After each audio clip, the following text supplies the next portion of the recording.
Salah satu putusan atau vonis hakim yang dinilai masyarakat mencederai rasa keadilan di Indonesia adalah putusan dari Hakim Ketua. Ini ada Erin Tuah Damanik dengan anggotanya Mangapul dan juga Heru Hanindyo atas kasus dari anak anggota DPR, mantan tepatnya, ini adalah Ronald Tanur. Kita ngerasa bahwa ada banyak kejanggalan di sini. Jelas-jelas CCTV bahkan juga hasil visum menunjukkan Dini itu meninggalnya, Dini Sera Afrianti meninggalnya bukanlah karena karena alkohol ataupun juga luka di lambung, tapi memang ada rangkaian peristiwa tersebut. Banyak yang ngerasa marah ya teman-teman ya, bahkan ada salah satu statement dari anggota Komisi 3 DPR RI mengatakan kata-kata Hakim BRENGSEK dengan sangat tegas pada saat ditunjukkan ada fotonya dari Dini, ada bekas kayak tertelindas ban. Itu kan konyol banget ya. Yang lebih konyolnya lagi adalah pada saat si Ronald Tanur ini kan divonis bebas sama hakim. Terus dia ngomong dengan PD-nya ke media bilang begini, ya akhirnya ini adalah keadilan walaupun setelah sekian lama. Aku nggak ngerti sih, ini keadilan macam apa. Coba kita akan bahas lebih detail, karena ini sudah banyak yang bersuara, dan bagi aku juga sangat konyol untuk hakim yang seperti ini. Ya, kita nggak boleh anjas kalau mengomentari putusan hakim itu nggak etis katanya. Cuman kalau sangat nggak logis begini kan aneh. Ibarat kata gini teman-teman, oke lah, kalau anggap aja, dia jujur aja untuk tuntutan jaksa yang cuma 12 tahun aja bagi aku tuh kok dikit banget gitu ya. Tapi yang 12 tahun aja, yang sedikit itu aja bisa divonis bebas loh. Apalagi kalau yang lebih tinggi lagi, kayaknya nggak bakal ngefek seperti itu.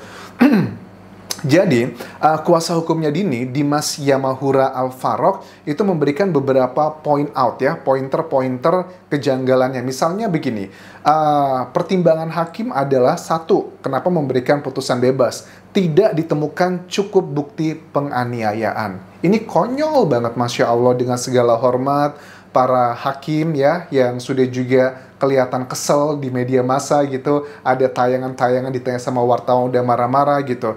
Itu kan ada foto-foto Pak, si Dini itu kan ya, Dini itu pada saat mampir atau masuklah ke tempat karaoke tersebut, dia itu sempat dibegitukan, ditoyor, bahkan ada rekaman CCTV ya, itu kan dia dipukul sama botol. Kalau Bapak masih belum bisa melihat itu detail lagi, bagaimana dengan rekaman yang menunjukkan pada saat dia di basement, si Dini itu kan di sebelah belakang mobil, jadi si Tanur tuh bilang gini, ayo mau ikut pulang nggak? Si Dininya tuh dia diem aja. Mungkin karena pengaruh alkohol juga memang ada kan. Pengaruh alkohol tapi juga tidak sebegitu tingginya.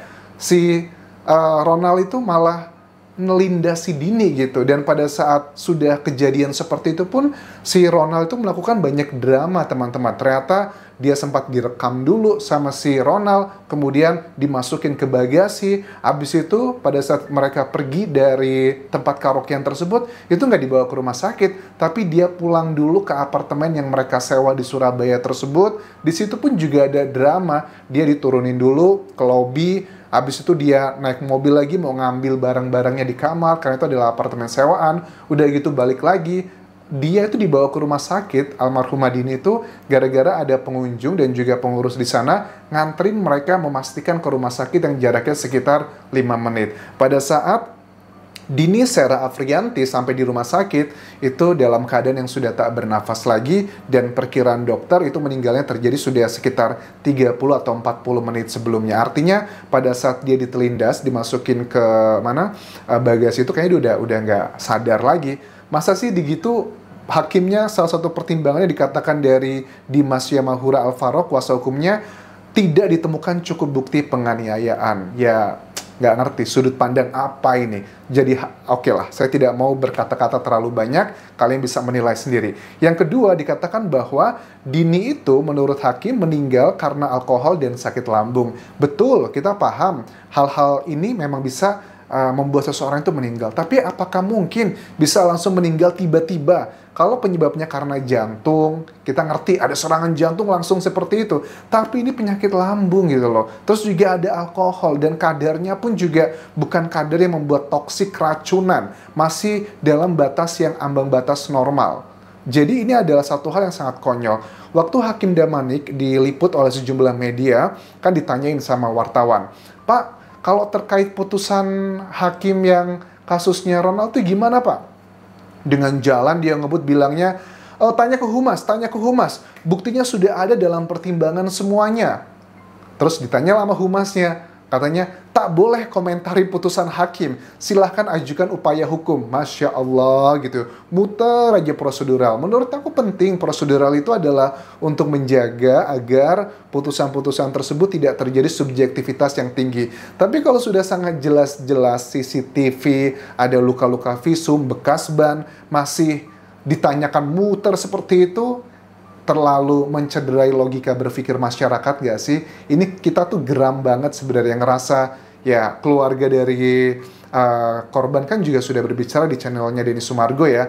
Ya mereka juga sama lah sepakat bahwa ini nih yang dihadapi tuh bukanlah orang sembarangan gitu. Jadi gitu lah di Indonesia tuh ya, baru kaya dikit, maksudnya I'm so sorry ya, nggak bermaksud underestimate ya. Mungkin orang punya uang 10 miliar, 20 miliar, 30 miliar, atau jabatan tinggi tuh kayak udah hebat banget gitu. Padahal di luar negeri, orang-orang yang punya ratusan miliar rupiah, di mata hukum tuh sama aja. Bahkan presiden anaknya aja, Amerika, ya, tersandung masalah hukum, tetap aja diproses. Tapi kalau di Indonesia tuh, baru kayak dikit aja, baru jadi anak anggota DPR dikit aja, langsung kesannya adalah seperti ini gitu teman-teman. Pak Mahfud MD gimana komentarnya? Mantan Menko Polhukam kita. Aku sih berharap ya Pak Mahfud itu nanti di pemerintahannya Pak siapa? Aku lupa. Pak Gibran.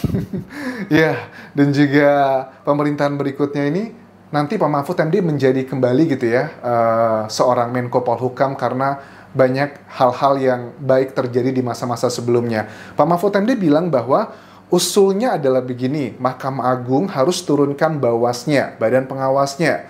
Kita nggak boleh jadi a priori, katanya. A priori itu artinya adalah kayak udah pikirannya negatif thinking aja gitu. Terus siapa tahu hakimnya punya pertimbangan. Ya sudah ada pertimbangannya disebutkan tadi menurut kuasa hukumnya bahwa itu semua gitu. Tapi ya ini udah mencederai logika berpikir. Ditambahkan lagi gini, selain visum dan juga CCTV ya, ada juga voice note nih. Jadi voice note ini dikirimkan sama si korban ke temennya pada saat dia dibegitukan. Kan proses dibegitukannya cukup panjang ya. Dia kirim voice note ke temennya bahwa begini, dia nendang aku terus, aku nggak tahu salahnya apa begitu. Itu udah salah satu bukti yang kuat banget adanya indikasi seperti itu. Kalau hasil visum sih dari Dr. Reni Sumino SPF ya, banyak detail-detailnya, tetapi hasil analisanya adalah ditemukan banyak hal yang indikasinya adalah karena penganiayaan dan mati lemas. Kandungan alkohol tidak menyebabkan kematian, tapi karena pendarahan hebat di bagian organ karena luka benda tumpul. Jadi ini adalah bagian-bagian yang menurut aku terlalu mencederai rasa keadilan dan logika berpikir masyarakat. Kalau ini pure adalah ya karena Dini itu meninggal karena kebanyakan minum alkohol dan juga dari sakit lambungnya. Ya, ini konyol sih. Bahkan 12 tahun penjara dan ganti rugi 263 juta rupiah itu semuanya tidak ada yang dikabulkan. Terus bagaimana dengan kerugian pihak keluarga? Terus aku juga tadi lihat ya bahwa keluarganya dari korban ini ternyata 3 bulan setelah kejadian meninggalnya Dini, ibunya juga meninggal dunia gitu. Dan keluarga ini kayaknya berasal dari keluarga yang sangat pas-pasan banget. Bahkan dalam persidangannya pun hanya ibunya almarhumah yang pernah datang di persidangan. Ini kan kasusnya cukup viral tuh tahun 2023. Kejadiannya itu di hari Selasa 3 Oktober 2023. Dan ibunya almarhumah Dini itu sempat datang di persidangan, tapi cuma sekali atau 2 kali gitu. Dan akhirnya beliau meninggal dunia gitu karena ada penyakit juga sudah lama. Ya mudah-mudahan untuk Hakim Damanik, terus juga Hakim Mangapul dan Hakim Heru Hanindyo ya dibukakanlah pintu hatinya. Kita harus positive thinking lah, oke lah, positive thinking ya.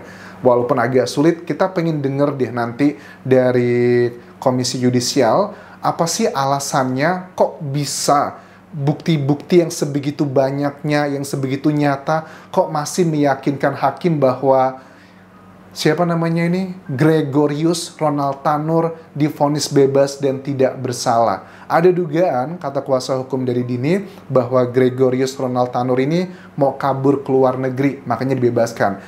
Kayaknya sih harusnya si Ronald Tanur ini sudah bebas ya, karena putusan hakim itu berlaku setelah diucapkan hari itu juga. Kayak kasusnya Peggy kan, waktu di pra-peradilan dia menang, hari itu juga pun dia harus dibebaskan, walaupun masih tertahan sampai malam hari, beberapa jam setelahnya, karena harus melakukan penyelesaian administrasi. Dan harusnya nih kalau aku lihat, Ronald Tanur ini sudah bebas nih. Kayaknya sih sudah bebas ya, karena seperti yang aku lihat dari kasusnya Peggy tersebut. Kalau menurut kalian, apakah kalian ngerasa bahwa kita terlalu berlebihan menilai hakim itu ada main-main atau ada hal yang nggak benar gitu terjadi, ataukah ini memang sudah keputusan yang sangat adil dan juga bijaksana? Silahkan tuliskan di kolom komentar video ini.